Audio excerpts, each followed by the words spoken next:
Ya, assalamualaikum warahmatullahi wabarakatuh. Perkenalkan dengan saya Abdul Rahman dengan NPM 2505120 Di sini saya akan mempresentasikan eh proyek statistika saya yang berjudul prediksi nilai tukar USD atau IDR menggunakan metode ARIMA berdasarkan data harian di perdagangan periode Maret sampai Mei 2026. Oke, lanjut ke bab 1. Untuk permasalahan yang terjadi, nilai tukar rupiah terhadap dolar Amerika Serikat merupakan salah satu indikator penting yang mempengaruhi kondisi perekonomian Indonesia, yang mana ini akan sangat berimpak terhadap sebuah keputusan ekonomi yang akan dilakukan oleh para investor ataupun pelaku-pelaku ekonomi lainnya, sehingga nilai ini adalah menjadi acuan bagi para pelaku ekonomi tersebut untuk menentukan keputusan. Dan di sini saya bertindak sebagai peramal menggunakan metode ARIMA, di mana saya akan memprediksi menggunakan rumus-rumus di sini untuk perumusan masalahnya. Ini di rumusan masalahnya. Bagaimana metode ARIMA bisa menyelesaikannya dan seberapa baik tingkat akurasinya, dan bagaimana pola pergerakan pasar USD IDR berdasarkan data harian dari Maret sampai Juni 2020. Dan di sini saya bereferensi dari beberapa jurnal yang pertama ada dari Ardel Spira, yang mana semua di sini menggunakan metode ARIMA. Cuma untuk hal yang diteliti, saya menggunakan referensi yang tidak hanya mata uang, namun juga ada yang Bitcoin, ada juga yang real ke rupiah, ada juga yang bahkan beras saya juga gunakan datanya. Yang saya referensikan hanyalah eh, apa ya, hanya metode pengimplementasinya saja, dan untuk apa yang diteliti mungkin tidak ada sama, jadi saya menggunakan mencontoh metode ini. Kemudian untuk penelitian di referensi saya, dia masih beragam, objek penelitiannya yang digunakan masih beragam seperti inflasi beras, Bitcoin, dan yang lain-lain. Tidak spesifik ARIMA menggunakan USD ke IDR, ada beberapa hal yang diteliti beda-beda seperti itu. Dan untuk tujuan saya menyelesaikan masalah ini adalah yang ini prediksi, karena itu sangat berimpact terhadap pengambilan keputusan ekonomi bagi pelaku usaha, supaya mengurangi resiko kerugian akibat perubahan kurs yang mungkin terjadi secara mendadak dalam jangka waktu yang dekat setelah melakukan investasi atau perilaku ekonomi yang lain. Dan kemudian untuk solusi yang saya tawarkan, saya menggunakan auto-regressive integrated multi-chain range atau ARIMA. Itu memprediksi nilai tukar USD atau IDR menggunakan data Maret, awal Maret hingga Mei 2020. Untuk kontribusi penelitiannya, saya harap metode penelitian saya mampu memberikan prediksi nilai tukar dengan tingkat akurasi yang baik berdasarkan data harian yang saya gunakan, yang mana saya harapkan bisa memberikan gambaran mengenai arah pergerakan nilai mata uang rupiah dalam jangka pendek, sehingga dapat membantu para pelaku ekonomi. Dan untuk penelitian ini saya menggunakan SG8, yang mana dia itu adalah Design Work and Economics Work. Melalui informasi prediksi yang dapat digunakan sebagai bahan pertimbangan dalam pengambilan keputusan ekonomi.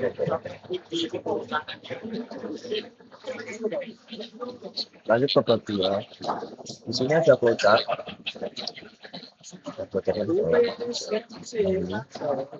Di mana dia dimulai dulu, di mana saya diberikan gambaran awal untuk perhitungan menggunakan ARIMA saya menggunakan Python. Dimana dia untuk flowchartnya dia bakal nge-start dulu, terus dia menganalisis permasalahannya, kemudian dia berancangan hipotesis, kemudian dia pengumpulan data, mengecek missing value atau data yang kosong, menghitung min, perhitungan standar deviasi, perhitungan variasi, deteksi outlier menggunakan Z-score, dan jika pun ada outlier maka dia akan ditangani terlebih dahulu, kemudian lanjut ke status linear, Dan jika data stasioner, maka dia akan lanjut ke pemodelan ARIMA. Dan jika tidak, dia maka akan didependensi terlebih dahulu. Kemudian dia membandingkan nilai AIC, kemudian memilih metode ARIMA terbaik, kemudian forecasting, evaluasi maupun MSE, RMS dan math, kemudian pengujian hipotesis, kemudian analisis hasil, kesimpulan dari akhir selesai. Untuk flowchart ini adalah sebagai gambaran apa yang akan dilakukan uh, di penelitian ini.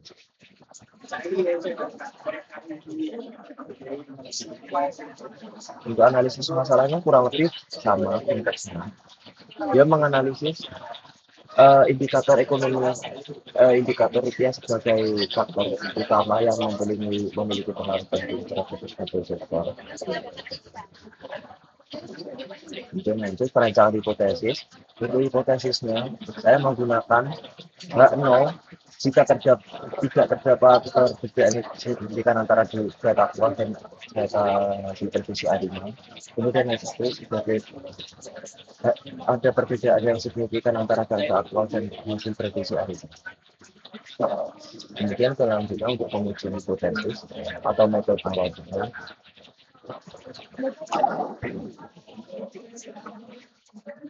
Untuk step yang pertama, kita melakukan pengumpulan data menggunakan Python atau pengumpulan data. Di sini saya menggunakan data harian di periode awal Maret, yaitu di hari perdagangan sampai 2026. Dan untuk data yang saya dapatkan kurang lebih sebanyak 65 hari atau kurang lebih 65 objek observasi. Sehingga data, dan di sini saya hanya menggunakan trading base dan tidak menggunakan data hari libur atau hari pekan, dikarenakan di pasar uang dia tidak terdapat datanya. Jadi saya hanya memasukkan trading base, dan untuk datanya saya dapatkan di investment.id.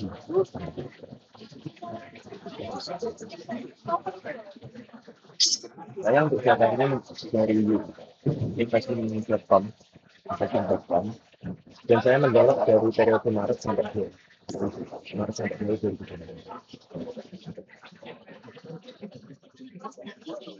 Kemudian lanjut, setelah saya mengumpulkan datanya, saya kemudian melakukan pre-proses data.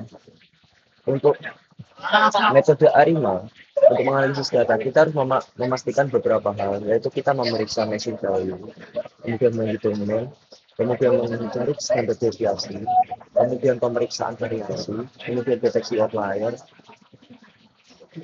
Kemudian jika ada outlier maka kita akan tanggung jawab. Oke, untuk awalnya saya jelaskan dulu. Apa sih pemeriksaan missing value? Pemeriksaan missing value adalah untuk memastikan tidak ada data yang kosong. Seumpama di hari di tanggal 20 di bulan April ada data yang kosong, maka dia akan muncul. Dimana itu sangat tidak rekomendasi untuk data yang mungkin kurang berkualitas kalau menurut saya. Jadi kita pastikan dulu missing value-nya ada atau enggak. Kemudian kita menghitung mean atau menghitung rata-rata. Rata-rata ini nanti kita gunakan untuk mencari dari standar deviasi dan juga untuk menghitung outlier. Nah, untuk rumusnya kurang lebih seperti ini. Ini di sini ada indikator-indikatornya yang mana kita menggunakan jumlah observasi, operasi penjualan, seluruh nilai data pengamatan, kemudian nilai tukar pada setiap periode pengamatan. Dan untuk variabel ini dilambangkan ini. Kemudian lanjut ke standar deviasi. Standar deviasi digunakan untuk mengukur kita penyebaran data nilai tukar USD terhadap nilai rata-ratanya. Semakin besar standar deviasi, maka semakin besar variasi pergerakan nilai tukar yang terjadi. Dan untuk rumusnya kurang lebih seperti ini. Kemudian untuk variasi, untuk mengukur kita keragaman data nilai tukar USD terhadap nilai rata-ratanya. Dan untuk nilai variasi menunjukkan seberapa besar antara data dalam dan luar. Perbedaan antar data dalam periode pembuatan, yang mana semakin besar nilai variasi, semakin tinggi tingkat fluktuasi nilai tukar USD yang terjadi selama periode penelitian. Untuk variabel pemeriksaan variasi dilambangkan dengan S kuadrat. Dan untuk operasi yang dihitung itu di sini untuk kemudian yang selanjutnya adalah outlier. Outlier adalah data yang apa ya nilainya tuh jauh berbeda dibandingkan mayoritas data lainnya. Umpama di per hari ini USD IDR itu berada di 16.000. Kemudian tiba-tiba ada satu hari di mana dapat sebuah kejatuhan ekonomi yang mana dia langsung ke 20.000. Nah, itu bisa dianggap sebagai outlier karena dia pergerakannya tidak normal atau data yang nilainya itu berbeda sendiri. Yang mana ini harus dicari dikarenakan jika lo terdapat outlier dalam suatu data, maka dia akan mempengaruhi rata-rata secara signifikan karena seharusnya rata-rata senior yang 16.000 dia menjadi 17 atau 18.000 dikarenakan satu atau dua kali atau lebih. Dan untuk apa rumusnya seperti ini, dan kenapa ini saya menggunakan Python karena dia adalah 99,7% yang masuk ke jasa standar deviasi. Jika nilai Z atau yang sudah kita hitung lebih dari 3, maka dia akan dimasukkan dalam kategori. Dan apabila penanganan outlier, maka akan ditangani terlebih dahulu sebelum masuk ke tahap selanjutnya. Dan untungnya kebetulan di data saya tidak terdapat outlier setelah saya lakukan operasi penelitian. Lanjut ke uji statistionitas. Ini digunakan untuk memodelkan harimau. Seperti awal pembentukan harimau, karena harimau mensyaratkan data yang stasioner.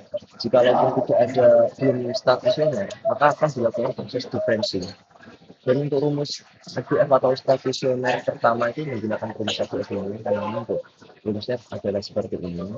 Dan untuk keterangannya ada di sini. Nah, apabila dari hasil pengujian tersebut belum dinyatakan sebagai stasioner, maka terdapat proses selanjutnya yaitu differencing untuk menggunakan tren dan menjadikan data lebih stabil. Dan untuk kurang lebih rumusnya seperti ini. Untuk keterangannya ada di bawahnya. Nah, lanjut ke selanjutnya jadi Arima. Setelah data dinyatakan status, maka kita harus membangun model autoregressive integrate matching average. Pada tahap ini dilakukan pengujian beberapa kombinasi parameter Arima PDQ untuk memperoleh yang sesuai metode yang sesuai data karakteristik yang kita gunakan. Yang mana dalam proses saya menggunakan ini berdasarkan nilai rupiah terhadap kita. Nah, untuk pemilihan modelnya, kita harus membandingkan nilai-nilai yang terbaik sesuai sampel yang terpilih. Pemilihan model dilakukan dengan membandingkan nilai attribute information kriterian dari setiap model kombinasi yang digunakan sebagai indikator untuk mengukur kualitas modelnya. Yang mana dengan nilai AIC terkecil, maka dia akan dianggap sebagai model yang memiliki metode paling baik untuk merepresentasikan pola data dengan kesalahan yang tidak ada. Dan metodenya model ini persis seperti ini dan untuk keterangannya jadi bagaimana. Untuk implementasi metode, dia adalah ibarat tadi kan saya menggunakan flowchart. Nah, kurang lebih seperti ini untuk yang pertama. Ini adalah langkah-langkahnya. Untuk supportnya, saya di sini menggunakan Python kurang lebih seperti ini. Menggunakan Python jadi untuk gambaran bagaimana itu seperti ini. Kemudian lanjut ke pengujian metode, maka dia lanjut ke mengetahui tingkat akurasi model Arima dalam memprediksi nilai. Evaluasi dilakukan dengan membandingkan hasil prediksi dengan data aktual menggunakan beberapa metrik evaluasi. Semakin kecil nilai kesalahan yang dihasilkannya, maka semakin baik kemampuan model dalam melakukan peramalan. Kemudian di sini MSI mean squared error digunakan untuk mengukur rata-rata kualitas antara nilai aktual dan hasil prediksi. Nilai MSI yang lebih kecil menunjukkan data hasil prediksi semakin mendekati fakta. Untuk rumusnya seperti ini. Dan kemudian ada root mean squared error. Kalau tadi itu MSI itu adalah rata-rata kuadrat selisihnya, yang ini adalah akar kuadrat dari nilai MSI digunakan untuk mengetahui tingkat kesalahan prediksi dalam satuan yang sama dengan data asli sehingga lebih mudah direpresentasikan. Rumus MSI kurang lebih seperti ini. Dia hanya diatur sama juga. Kemudian lanjut lagi ke MOP atau main absolute percentage error. Main absolute percentage error atau MAP digunakan untuk mengukur tingkat kesalahan produksi dalam bentuk presentasi. Yang mana dia semakin kecil nilainya, maka semakin baik juga tingkat akurasi model peramalan yang digunakan. Untuk rumus MAP-nya seperti ini. Untuk keterangannya di sini. Dan ini adalah interpretasi elemen indikator dalam penelitian ini.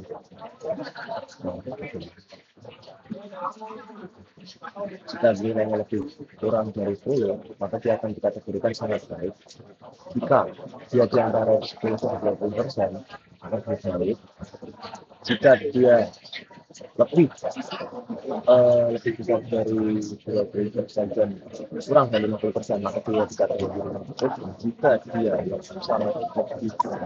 sama dengan 50%, maka dia dianggap kurang baik. Kemudian ada Churchill hipotesis. Ini untuk mengetahui berat dan hasil prediksi yang dihasilkan dalam diri.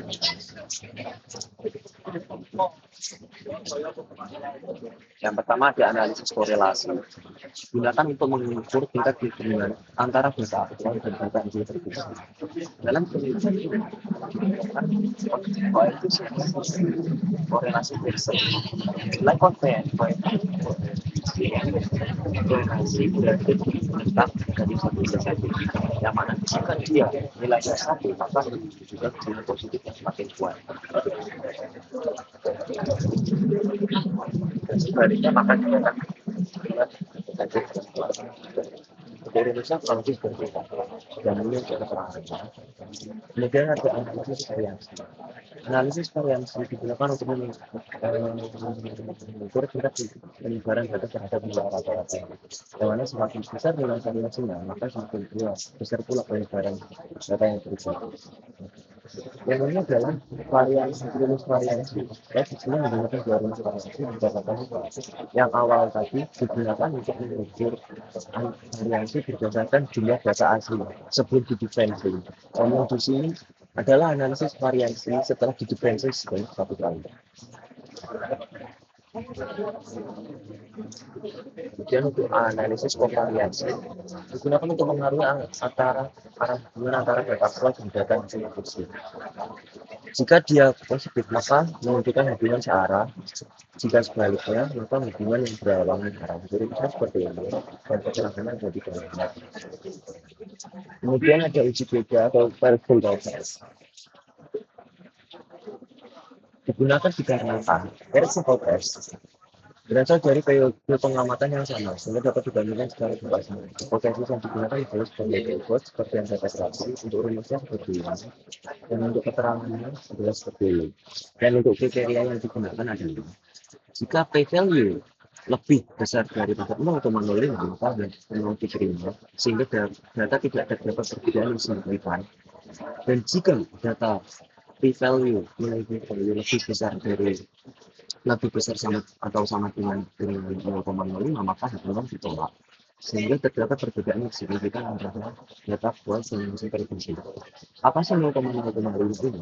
Ini adalah standar yang biasanya digunakan untuk para para riset, para yang ilmuwan untuk mentoleransi batas kesalahan yang diprediksi oleh data.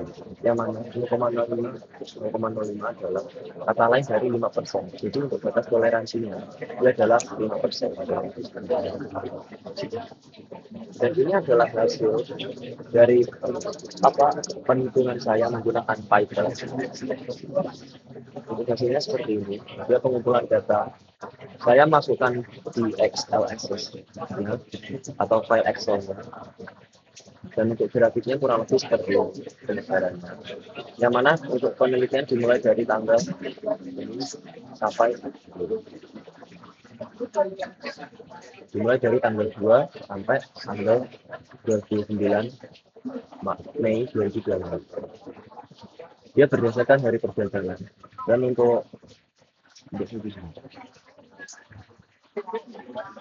tidak berada di 1 Maret, namun berada di 2 Maret.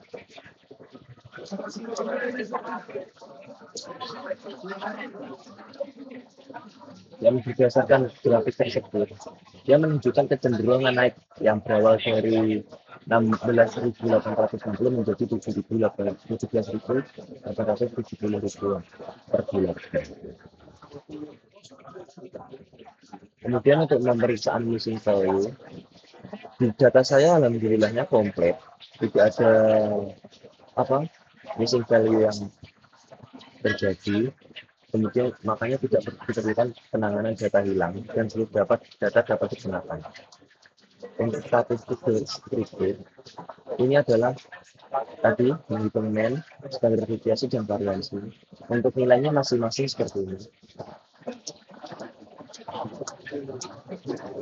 Kemudian untuk hasil selanjutnya ada diversi outlier dan penanganan outlier. Berdasarkan jumlah data yang saya gunakan sebanyak 65, dia tidak ditemukan data yang nilainya berbeda sendiri dengan yang data rata-ratanya. Jadi tidak ditemukan outlier seperti itu. Dan untuk uji stationaritas, data saya awalnya dia lebih besar dari 1 dan data saya dianggap belum stasioner. Kemudian saya melakukan differencing dengan rumus yang saya gunakan tadi dan didapatkan value sebesar ini, yang mana dianggap sekarang data saya sudah stasioner. Dan untuk pembuktiannya adalah ini sekarang. Biasanya setelah differencing didapatkan nilai value sebesar yang lebih besar dari 0,0.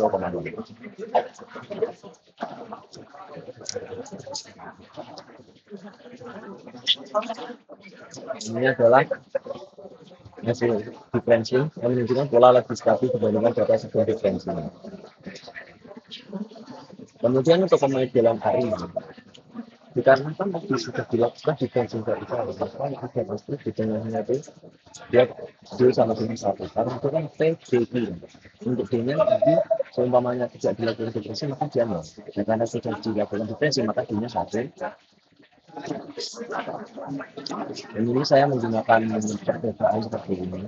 Saya gunakan dari awal untuk membandingkan nilai AIC yang paling kecil, dan saya dapatkan bahwa nilai terkecil ada di 212, yaitu dengan nilai AIC 675,468. Kemudian setelah mendapatkan metode ARIMA, saya melakukan peramalan terhadap nilai USD IDR melalui diferensi 1 kali sesuai hasil uji sebelumnya. Nah, dikarenakan pada proses diferensi, satu observasi pertama tidak dapat digunakan karena perhitungan diferensi menemukan nilai data pada periode sebelumnya, maka data yang digunakan dalam proses pemodelan berkurang dari 64 menjadi 65 menjadi 64. Yang ini dianggap normal dalam garis time series yang menggunakan diferensi. Dan untuk peramalannya hasilnya kurang lebih seperti ini.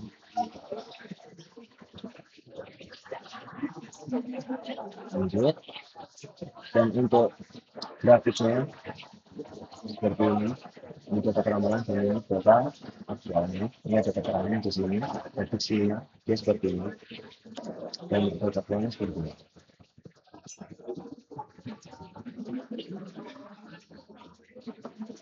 Dan berdasarkan grafik ini menunjukkan hasil visualisasi mendukung itu membuat merek 1,90%, yang mana ini sangat baik berdasarkan nilai yang saya tunjukkan tadi. Jika biasanya paling baik itu kurang dari 10%, dan sekarang data saya menggunakan 15%. Dan untuk korelasi tersebut sebanyak sebesar 0,97, yang mana dia menunjukkan tingkat akurasi prediksi yang sangat baik. Ini untuk nilai ini. Setelah dilakukan menggunakan harimau, didapatkan nilai-nilai informasi pada mesin net ulang.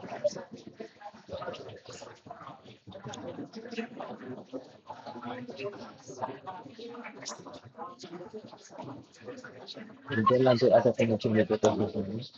untuk main aktual dan main profesional. Kurang lebih seperti ini.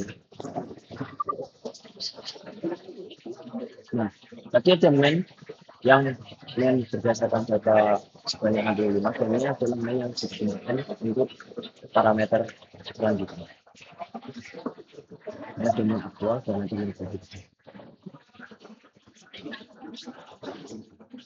Dan untuk standar deviasinya saya pakai dua juga, ada yang standar aktual dan ada yang standar prediksi.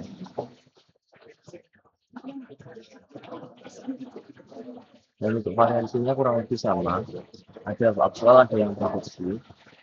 Dan untuk analisis korelasi korespondensi didapatkan nilai sebesar 0,9987 0,9887 dengan PPI 8,15 dikali 10 pangkat negatif 57, yang mana nilai tersebut dianggap sangat mendekati positif karena nilainya mendekati 1.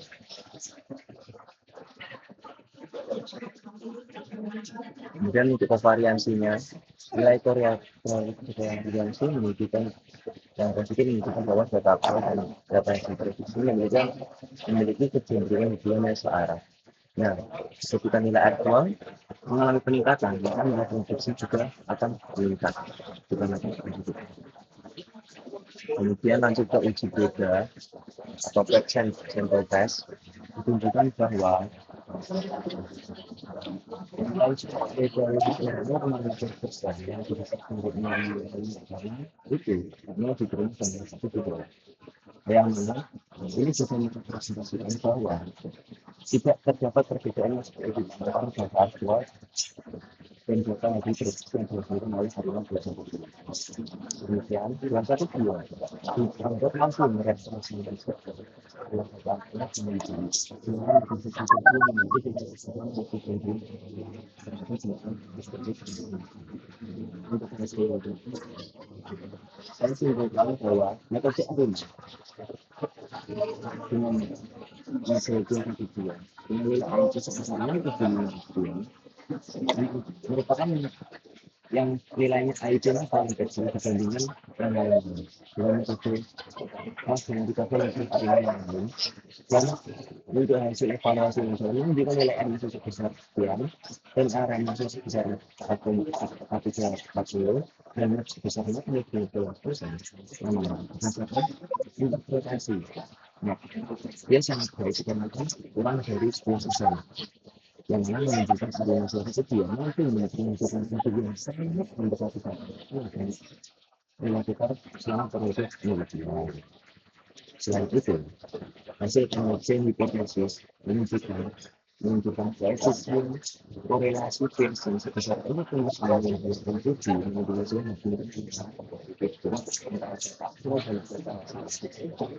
nilai kovariansi yang positif juga menunjukkan sebuah kegiatan tetap prediksi mengikuti arus vaksin dan dari hasil vertik sampel pretest menunjukkan nilai yang sebesar 0,15 yang lebih besar dari 0,5 sehingga nilai ditolak. Hal ini menunjukkan bahwa tidak terdapat perbedaan yang signifikan. Secara keseluruhan, biasa dia mampu memprediksi nilai tukar USD dari Maret sampai Mei dengan beda kalkulasi modelnya. Selain itu, dari segi judul saja, yang mana hasil prediksi juga memberikan kecenderungan nilai tukar USD selama periode penelitian. Kenaikan nilai tukar USD terhadap rupiah semakin menguat dengan penelitian. Nilai rupiah menunjukkan kecenderungan melemah terhadap dolar Amerika Serikat dalam dan kesimpulan itu satu dianggap hasil yang terbaik untuk penelitian kali ini berdasarkan data yang sangat tinggi. Kemudian untuk hasil pengujian selanjutnya dia memiliki pola pergerakan yang seiras antara data aktual dan data prediksinya. Dan untuk kecenderungannya dia meningkat, yang mana rupiah cenderung mengalami pelemahan. Dengan demikian, tujuan penelitian untuk metode prediksi melakukan USD menggunakan AIN telah berhasil dicapai. Dan untuk saran, saya mungkin bisa lebih menggunakan data dengan rentang waktu yang lebih jauh, tidak hanya difokus dalam 3 bulan, untuk meningkatkan akurasi dari data hasil produksi yang sebenarnya. Dan untuk selanjutnya, saya mungkin bisa saja menggunakan metode lain selain Arima, yaitu Sarima, Alimastar, dan Kopat maupun SPN untuk mengetahui metode yang memberikan performa terbaik untuk memprediksi dengan berbagai institusi.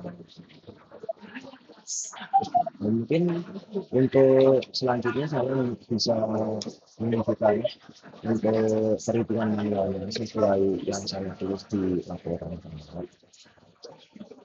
Saya menggunakan Python metode perhitungannya. Di sini saya menggunakan import Anda nanti Matplotlib dan saya menggunakan grafik yang langsung di generate oleh program berdasarkan data yang saya.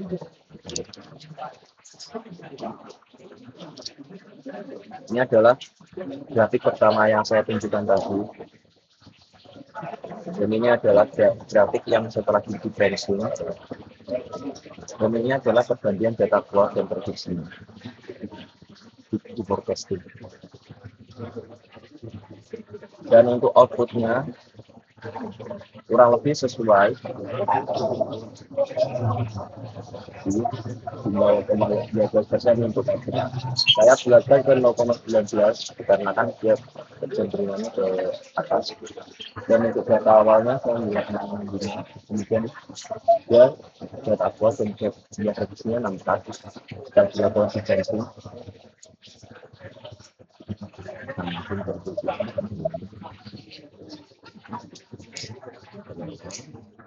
data semuanya dua data pertanian terakhir, kemudian pemeriksaan di value ke 0, kemudian untuk ini untuk saya seperti ini stasionernya belum stasioner pada pertama kali, dan kemudian setelah dilakukan defensi datanya dianggap stasioner. Kemudian untuk pemodelan harimanya saya menggunakan ini. Nah, di mana dia berdasarkan metode lain, dia nilai IC-nya paling kecil untuk metodenya. Untuk forecast-nya seperti ini, aktual dan tidak tersebut. Kemudian untuk evaluasi modelnya dan pengujian hipotesisnya seperti ini. Ini adalah standar-standarnya, dan ini adalah data yang saya lakukan. Saya dapat data ini dari investing.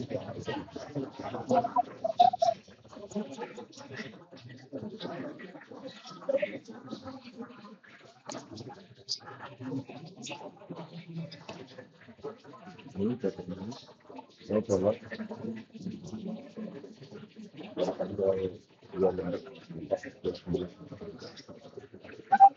dan mungkin itu saja untuk presentasi saya mengenai metode ahli. Semoga cukup jelas menyampaikan metode penelitian yang saya lakukan. Dan untuk apabila ada kurang lebih kata yang saya harus menyampaikan,